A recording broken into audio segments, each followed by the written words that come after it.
Dear students, in continuation with our last videos of teacher development approach, we have already discussed self-directed and cooperative teacher directed approach. Let us today learn about staff development, teacher development approach.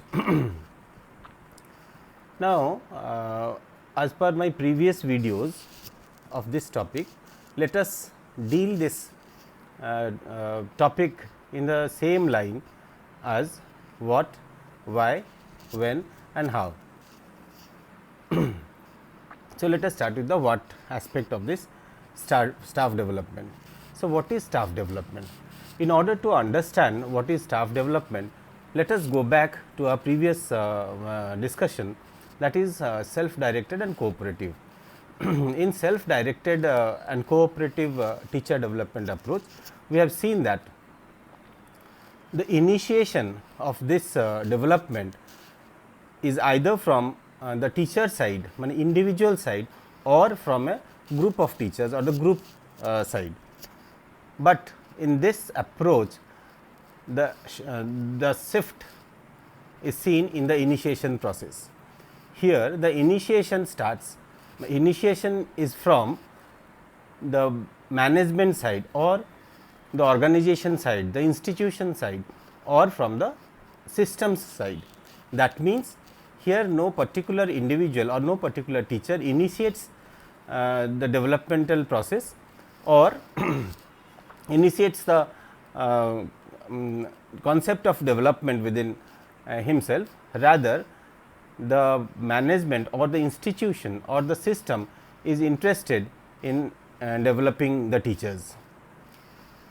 तो इसको हम इस तरह से बोल सकते हैं, कर्मचारी विकास, जो स्टाफ डेवलपमेंट का शाब्दिक हिंदी अगर बोलेंगे तो इट्स नॉट सेइंग टीचर्स, कर्मचारी थोड़ा सा अटपटा लगता है. सो विल से दैट शिक्षक विकास का जो ये जो अप्रोच है, मैंने स्टाफ डेवलपमेंट का जो अप्रोच है, ये जो अवधारणा है, इसमें विकास का पहल और संपूर्ण विकास का जो जिम्मेवारी है वो या दायित्व है, वो जो है ना, वो संस्था या उस तंत्र का होता है जिस तंत्र में या जिस संस्था में शिक्षक कार्यरत हैं. तो ये हम जो पहले दो अप्रोच देखे थे स्टाफ डेवलपमेंट, ये टीचर डेवलपमेंट का, वो जो कि स्व निर्देशित था और सामूहिक था, उसमें क्या था कि जो इनिशिएशन होता, जो पहल होता था, वो शिक्षक के द्वारा ही होता था या शिक्षकों के द्वारा होता था, समूह में होता था या इंडिविजुअल लेवल पे होता था, माने वैयक्तिक स्तर पे होता था. यहाँ पे स्टाफ डेवलपमेंट में क्या हुआ कि नहीं, मैनेजमेंट जो है वो पहल करेगा. क्यों करेगा? अब ये आता है कि क्यों, वाई दिस स्टाफ डेवलपमेंट. तो ऐसे देखा जाता है कि कितना भी अच्छे से हम अगर प्री सर्विस ट्रेनिंग दिए होंगे, फिर भी ये हम कह नहीं सकते या फिर हम ये उम्मीद नहीं रख सकते टीचरों से कि वो जो कक्षा में या इस शिक्षण वृत्ति में आके सारे चुनौतियों को वो बहुत अच्छे से फेस कर सकेंगे. माने we can say that no matter how good pre-service training for teacher is, it cannot be expected to prepare teachers for all the challenges they will face throughout their career. Therefore, the system seek to provide teacher or teachers with opportunities in service. Now see, the teachers juggle an overwhelming number of unfamiliar issues and situations, such as we can say classroom management, instructions, curriculum, school culture, relationships, etc. So these are the things in which a teacher may face some challenges, some problems, some issues. तो जो हम देखते हैं, जो शिक्षक जब हम join करते हैं, मैंने इस वृत्ति में आते हैं, तो हो सकता है कि बहुत सारे समस्याओं के सम्मुखीन होते हैं जैसे कि कक्षा मैनेजमेंट निर्देशन में होते हैं, पाठ्यचर्या में भी हो सकते हैं, विद्यालय जो कल्चर है, स्कूल कल्चर जिसको ऑर्गेनाइजेशनल कल्चर हम बोलते हैं, उस पे होते हैं, और संबंध संपर्क बनाने में जो कठिनाई आता है, तो बहुत सारे तरह का आ सकता है कठिनाई। अगर हम उनको उन पे ही छोड़ दें, इन समस्याओं से निपटने के लिए वो क्या करें, या इन समस्याओं को दूर करने के लिए जो विकास की आवश्यकता है, उस विकास का सारा दायित्व हम उन्हीं पे छोड़ दें, माने शिक्षकों पे छोड़ दें, तो क्या होगा कि कभी कभी वो लोग माने ऐसे व्यवहार का डेवलपमेंट हो जाएगा उनमें, माने इस तरह का they develop some counterproductive behaviours, माने जो बिहेवियर वांछित नहीं है या उनके हिसाब से सही हो, लेकिन वो क्या करता है कुछ और ही रिजल्ट दे सकता है अगर उन पे हम एग्जैक्टली छोड़ दें। तो माने वो अपने आप सोच लेंगे कि नहीं, हमने जो इसका जो समाधान या निदान चुना वो बहुत अच्छा है, या यही इस समस्या का निदान हो सकता है, और उसी से वो आगे बढ़ते हैं तो पाते हैं कि और समस्याओं का ढेर लग जाता है। तो इसमें क्या होता है जो शिक्षक है वो सही उनको दिशा नहीं मिलता है कि किस ओर हम जाएं, कैसे हम करें। तो इस जो गाइडेंस का जो अभाव होता है, या जो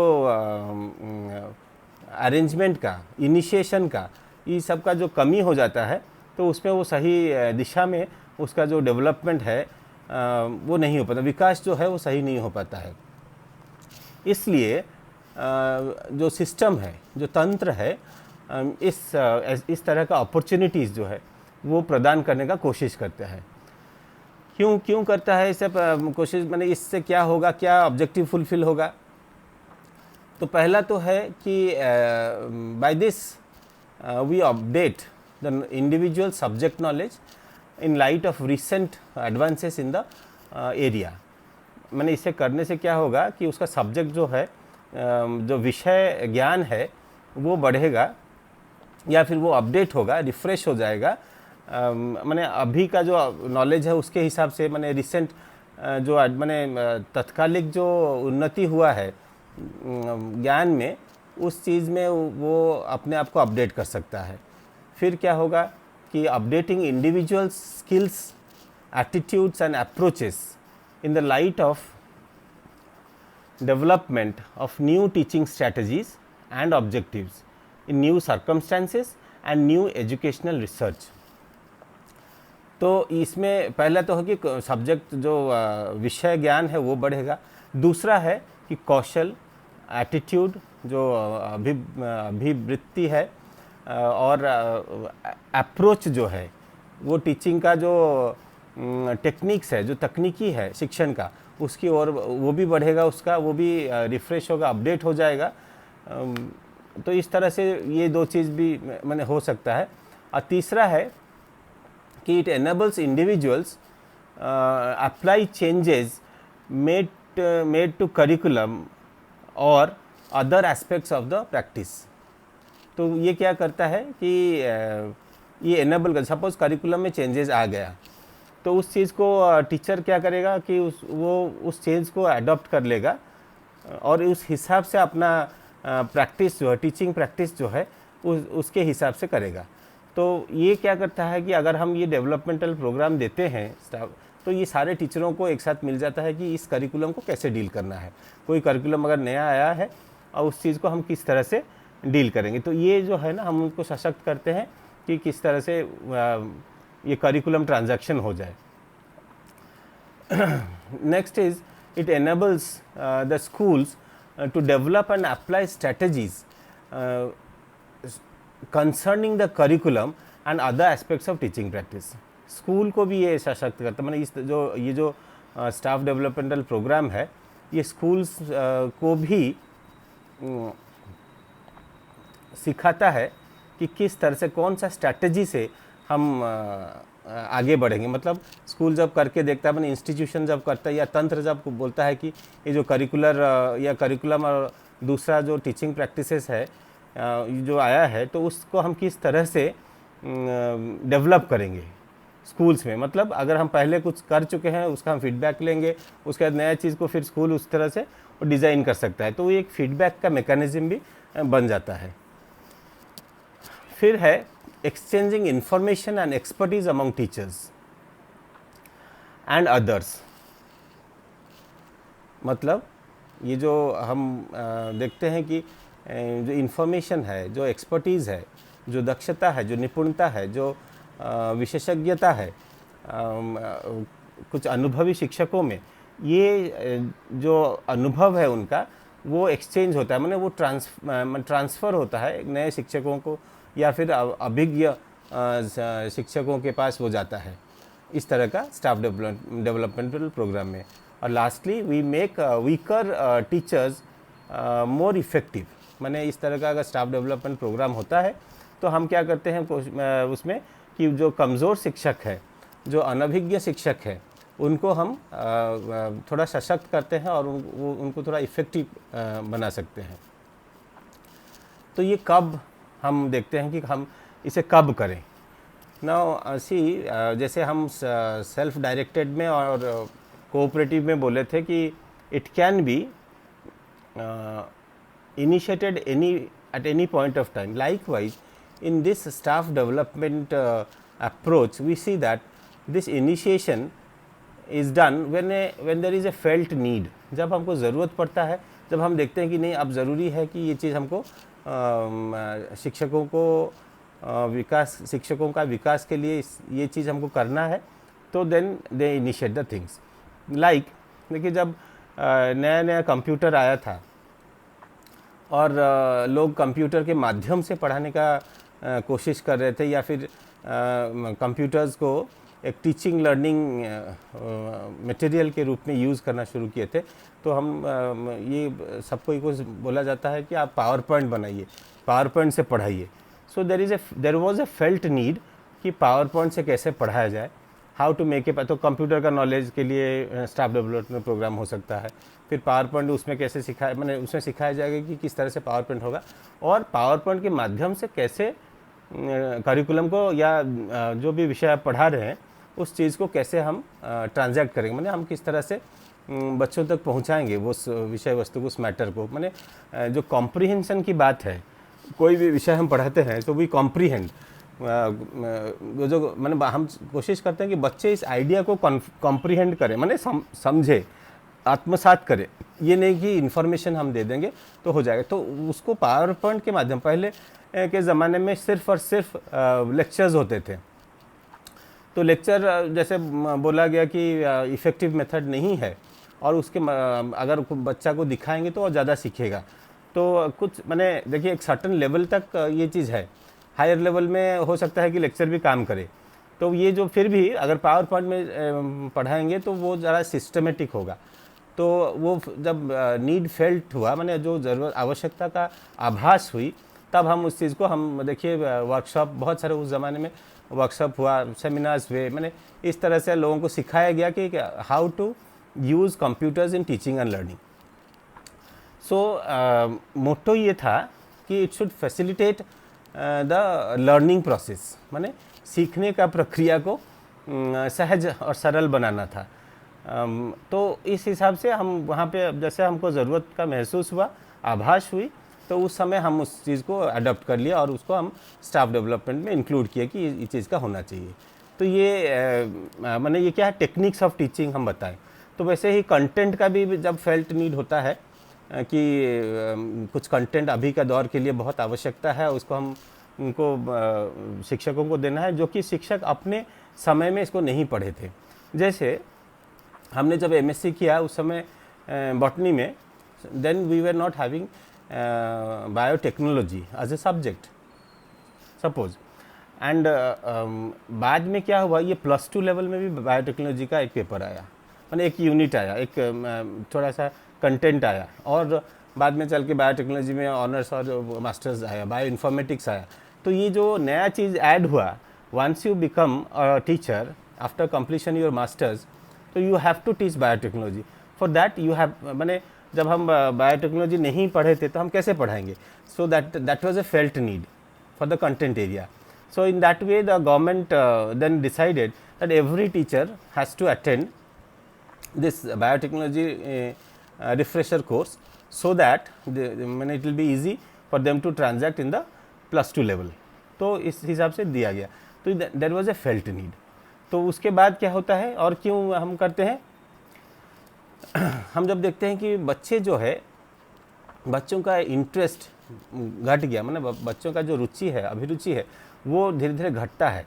मतलब क्यों घट रहा है, तो टीचिंग मेथड हो सकता है कि ये हो, या उस इंटरेस्ट घटने के साथ साथ उनका उपलब्धि जो है वो भी घटता है, माने अचीवमेंट लेवल घटता है.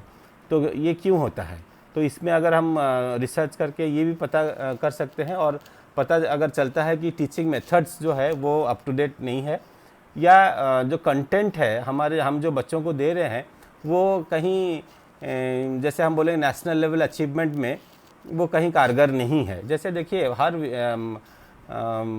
जो प्रदेश है भारतवर्ष में, उसमें अलग अलग जो सिलेबस है, माने हर विषय का अलग अलग सिलेबस है. तो जब नेशनल लेवल पे हम कोई नेशनल एग्ज़ाम देते हैं उस सब्जेक्ट रिलेटेड, जैसे फॉर एग्जांपल नेट, तो वो जहाँ का सिलेबस जो है वो नेट के साथ मिलता जुलता हो या एडवांस चीज़ उसमें पढ़ाया गया हो, उन लोगों का जो नेट में सक्सेस होना उनका परसेंटेज ज़्यादा हो जाता था. और जहाँ थोड़ा ट्रेडिशनल बहुत पुराना सिलेबस चल रहा है तो वो नए चीज़ों को नहीं सम्मिलित किया गया हो, तो उनके यहाँ का बच्चों जो है वो नेट में ज़्यादा सफल नहीं होते थे. तो बच्चे क्या किए, लैग हो गए, माने पीछे रह गए. तो उस लैगिंग को दूर करने के लिए हम क्या करते हैं, कंटेंट का फिर हम डेवलपमेंटल प्रोग्राम देते हैं. तो उसको हम इस तरह से देखते हैं कि उस समय अगर बच्चे का उपलब्धि घटता है, बच्चे कम्पीट नहीं कर पाते, मतलब कहीं ना कहीं हम उस तरह से उनको नहीं माने उनका अधिगम उस तरह से नहीं हुआ है, उनका जो अनुभव उस तरह से हमको देना चाहिए हम नहीं दिए हैं, इस वजह से ये थोड़ा घटा है. तो हम उसके लिए ट्रेनिंग देंगे या उसके लिए डेवलपमेंटल प्रोग्राम का आयोजन करेंगे. देन अगेन वी सी कि when we get a feedback about the quality of education, हम क्वालिटी ऑफ एजुकेशन के में जब हम फीडबैक मिलता है हमको कैसा भी, माने वो फीडबैक स्ट्रक्चर्ड हो सकता है, अनस्ट्रक्चर्ड हो सकता है, मतलब वो माने फॉर्मली हम फीडबैक कलेक्ट किए हों और इनफॉर्मली किए हों, तो वो अगर हमको मिलता है तो हम इसके आधार पे भी हम उसको चेंज करते हैं. तो वो कैसे होता है ना, उसी अभी मैंने कहा कि पावर पॉइंट प्रेजेंटेशन जब आया तो हमें लगा कि वो अधिगम को सरल और सहज बनाया, मतलब लर्निंग प्रोसेस को बहुत इजी बनाएगा. लेकिन वास्तव में हुआ क्या, वो टीचिंग प्रोसेस को इजी बनाने लगा. मतलब टीचर्स जो है ना अपने आप को सशक्त समझने लगे कि कुछ भी नहीं है तो हमारे पास अगर पावर पॉइंट है हम जाके इसे पढ़ देंगे क्लासरूम में, हो गया. मतलब टीचर धीरे धीरे क्या हुए, अपंग होने लगे, डिजेबल हो रहे हैं. क्यों, क्योंकि पावर पॉइंट का बात था कि एक पॉइंट में पावर होगा, लेकिन अभी क्या है कि पूरा पैराग्राफ पूरा हम डेफिनेशन लिख के लेके जाते हैं और सिंपली कुछ करना नहीं है, हम उसको पढ़ देते हैं बच्चों के सामने और बच्चे भी समझे कि वहाँ हो गया. तो ये लेकिन फीडबैक कहीं ना कहीं है. आप देखे होंगे, आप पूछिए बच्चों से, बहुत मैंने हायर लेवल में हम अगर बात करें तो ये बहुत ज़्यादा इफ़ेक्टिव नहीं हो रहा है पावर पॉइंट प्रेजेंटेशन. अगर वो सही रूप से नहीं हो रहा, मतलब हम उसको डिस्टॉर्ट कर दिए. मैंने कहा फोकस जो पावर पॉइंट के था उसका था कि वो लर्निंग प्रोसेस को इजी बनाएगा. अब क्या हो गया, वो टीचिंग प्रोसेस को, मतलब टीचर का सहायक के रूप में वो यूज़ होने लगा है. टीचर के हाथ में एक शस्त्र है, उसको लेके हम जाएंगे और उस चीज़ को simply will read it out, उसको पढ़ देना है. और बच्चों को मैंने उसमें पढ़ना ज़्यादा, समझाना कम. होना क्या चाहिए था, एक एक पॉइंट होना है, उस पॉइंट को आपको मैंने कॉम्प्रीहेंड कराना है बच्चों को, मैंने आपको मैंने समझाना है बच्चों तक, वो कॉन्सेप्ट को, अवधारणाओं को पहुंचाना है. लेकिन वास्तव में वो नहीं हो पा रहा है. तो इसका अगर फीडबैक जाता है, then we have to again train the teachers how to use the PowerPoint. हम अगर पावर पॉइंट करेंगे तो किस तरह से करेंगे और क्या रखेंगे उसमें. हम सिर्फ इन्फॉर्मेशन रखेंगे कि उसमें सिर्फ और सिर्फ पॉइंट्स रखेंगे जो कि इम्पॉर्टेंट हो, और उस चीज़ को हम व्याख्या करेंगे मैंने विथ इलस्ट्रेशंस, विथ एग्जांपल्स कि क्या होना चाहिए. तो ये अगर फीडबैक मिलेगा तो उसमें भी हम स्टाफ डेवलपमेंट कर सकते हैं. Finally, when there is a counter effect of teacher techniques, मैंने teaching techniques, you know this is what I have discussed just now, counter effect जो है टीचिंग टेक्निक का। मैंने हमने सोचा था कि ये टीचिंग टेक्निक जो है it will be very useful, लेकिन वो क्या हो रहा है अभी, it seems to be a boredom for the students.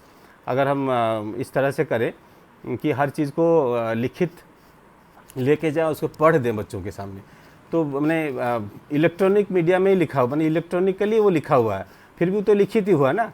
जैसे आप एक कागज़ पकड़ के करते हैं, अभी दिखा के कर रहे हैं, फ़र्क इतना है कि बच्चे देख रहे हैं उस चीज़ को, हम जो पावरपॉइंट करके लेते हैं।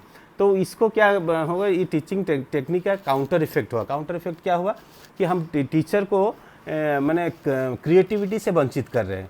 अब शिक्षक जो है ना वो सोचना जो है, जो थिंकिंग है, जो रिफ्लेक्टिव प्रैक्टिसेस है, उससे वो दूर जा रहा है।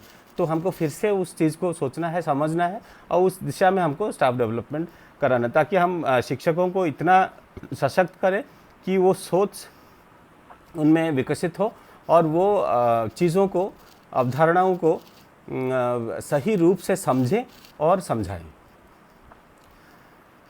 फिर कब हम देखते हैं इसका ज़रूरत पड़ता है, जब हम देखते हैं कि नए शिक्षकों का रिक्रूटमेंट होता है, माने नियुक्तियां होती है। तो नए शिक्षक जब आते हैं उनको बहुत सारी चीज़ों में जानकारी नहीं होती है, तो उस समय हम देखते हैं कि अगर हम इनको इन ए ग्रुप अगर एक डेवलपमेंटल प्रोग्राम देंगे तो वो काफ़ी अच्छा करेंगे। अन्यथा वो भी एक माने अनिश्चितता की स्थिति में रहेंगे, क्या करना है, कैसे करना है। There are so many issues which they don't understand initially, माने they have to learn, everybody has to learn.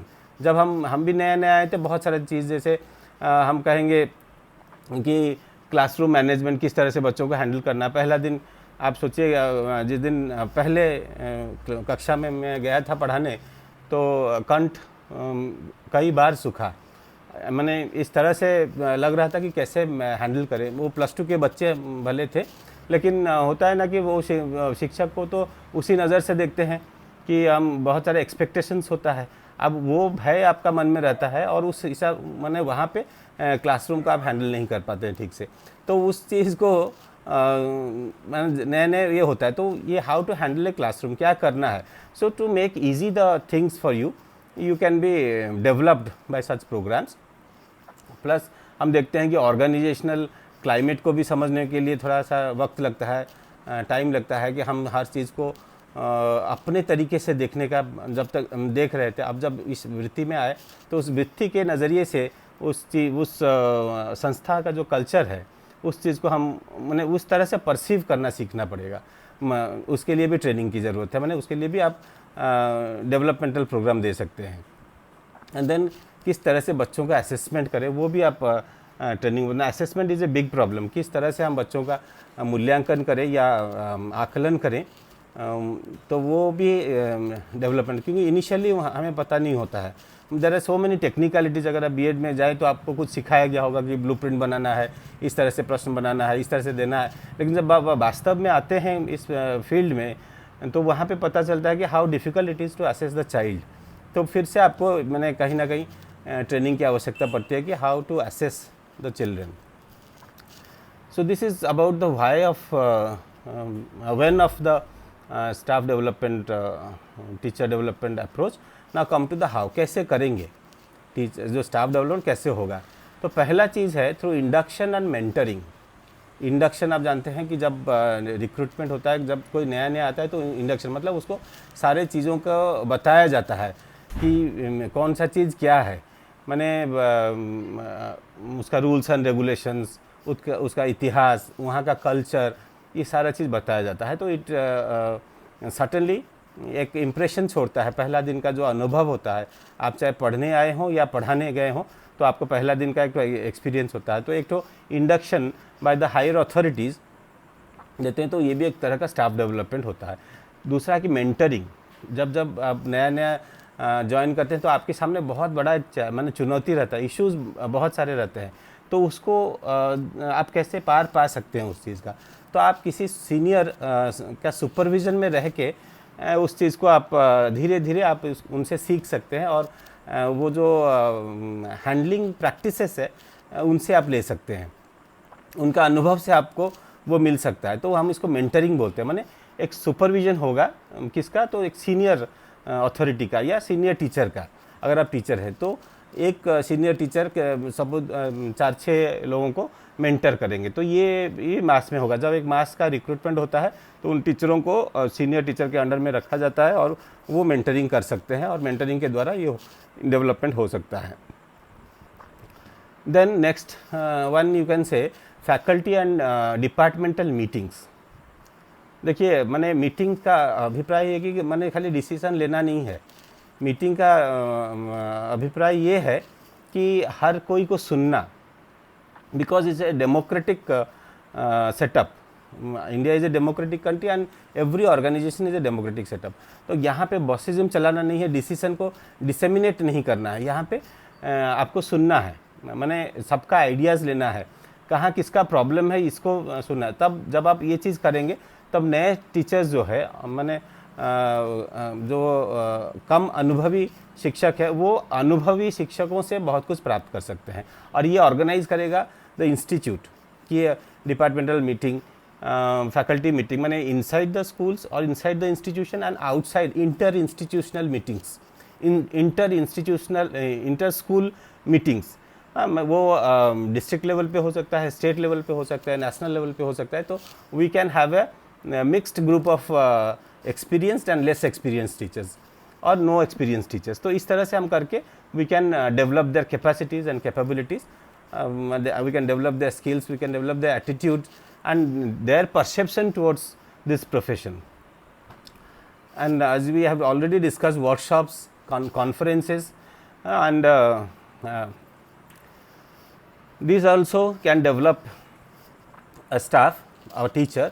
तो वर्कशॉप जो होगा उसमें कंपल्सरली न्यू मैंने लेस एक्सपीरियंस टीचर्स को पार्टिसिपेट करना है if they are not up to the mark. अभी जैसे मैंने कहा कि अभी देखिए स्मार्ट बोर्ड्स का, स्मार्ट क्लासेस का हो रहा है, तो वर्कशॉप होके स्मार्ट क्लासेस को कैसे यूज़ करना है, स्मार्ट बोर्ड को कैसे यूज़ करना है, प्रोडक्टिवली कैसे यूज़ करना है, लर्निंग प्रोसेस को कैसे ईजी बनाना है, ये हम सिखाएंगे, ना कि टीचिंग प्रोसेस को कैसे ईजी बनाना है। टीचिंग को किस तरह से, मैंने अपने आप सहूलियत के लिए नहीं, बच्चों के सहूलियत के लिए इस चीज़ को हम सिखाएंगे। लाइकवाइज कॉन्फ्रेंसेस, मैनी ग्रेट मैंने and experience educators, they share the views. इतने दिन का जो उनका अनुभव है, मैंने जो ग्राउंड लेवल पे जो अनुभव है उनके पास, उस चीज़ को हम वहाँ उनके मुंह से सुनते हैं तो बहुत कुछ हमको सीखने को मिलता है। अब देखिए बहुत सारा इश्यूज़ है जो कि किताबों में आपको नहीं मिलेंगे।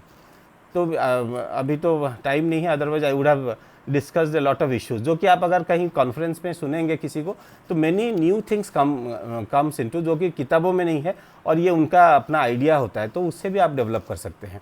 तो ये भी क्या है कि एक वर्कशॉप कॉन्फ्रेंस मैंने सेल्फ में भी बताया था, सेल्फ डायरेक्टेड में भी है, तो इसमें और इसमें क्या फ़र्क है, उसमें वो सेल्फ इनिशिएशन लेके जाएगा, इसमें इंस्टीट्यूशन का इनिशिएशन होना है कि हमारे जो स्टाफ मेंबर्स है वो वर्कशॉप अटेंड करे, वो कॉन्फ्रेंसेस अटेंड करे, और उसके लिए वो प्रमोट किया जाएगा इंस्टीट्यूशन से, मतलब उनको छुट्टी दी जाएगी, उनको जो भी सुविधा है वो देने से वो करेंगे जाके। तो लास्टली प्रोप्राइटरी प्रोग्राम्स में प्राइवेट वेंडर्स। अब देखिए अभी जो दौर है उसमें बहुत सारा प्रोग्राम्स है जो कि प्राइवेट विक्रेताओं के द्वारा दिया जा रहा है।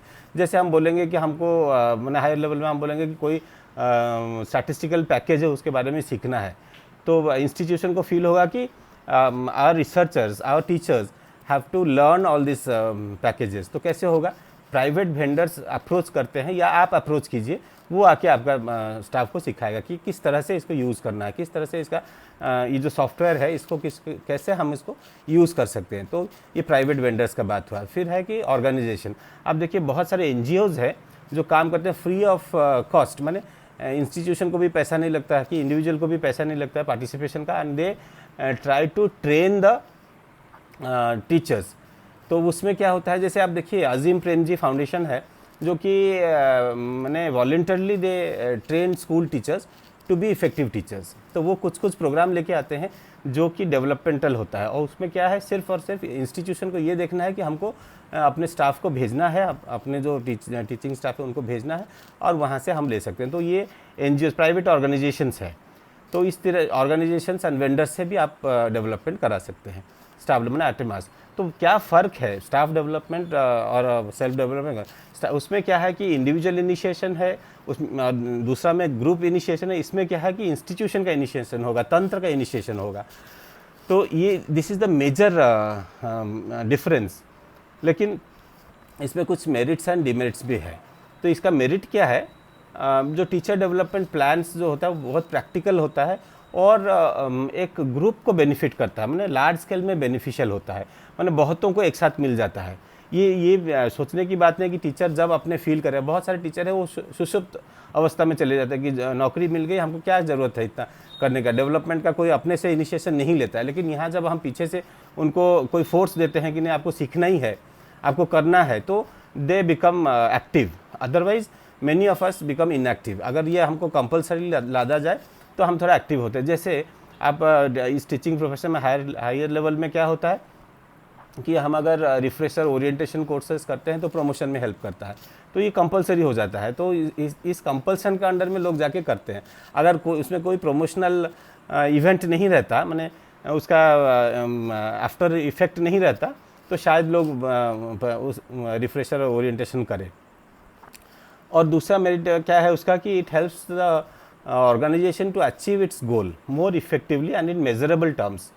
माने जो ऑर्गेनाइजेशन है, जो संस्थान है, वो अपना गोल अचीव कर सकता है इससे एक मेजरेबल टर्म्स में और बहुत इफ़ेक्टिवली कर सकता है। इसका डीमेरिट भी कुछ है। जैसे यहाँ पे क्या होता है कि इंस्टीट्यूशन अपना स्वार्थ देखता है कि हम मेरा as a institution I have to grow. यहाँ पे इंडिविजुअल का जो परसेप्शन है उसको ध्यान में नहीं, इंडिविजुअल का परसेप्शन, इंडिविजुअल का नीड्स जो है उसको हम ध्यान में नहीं रखते हैं। तो उसमें होता है क्या, एक तो साइकोलॉजिकल इम्प्रेशन बनता है टीचरों में कि दे आर क्योर्ड और रिफॉर्म्ड, माने उनको हम क्योर कर रहे हैं, माने ये लोग इम्प्योर है हम इसको प्योर बना रहे हैं, ये लोग क्रूड है हम इसको रिफाइन कर रहे हैं। तो ये एक तो फीलिंग आता है टीचरों में कि क्या हमें इतना कमी है जो हमको हमेशा बोला जाता है कि ये करना है, माने हम क्या ख़राब है जो हमको अच्छा बना रहे हैं ये लोग। तो ये एक साइकोलॉजिकल इम्प्रेशन बनता है। And this becomes very time consuming because it becomes very formal. Staff development एक समय निश्चित होगा, एक स्थान निश्चित होगा, उस समय आपको टीचरों को बुलाना पड़ेगा।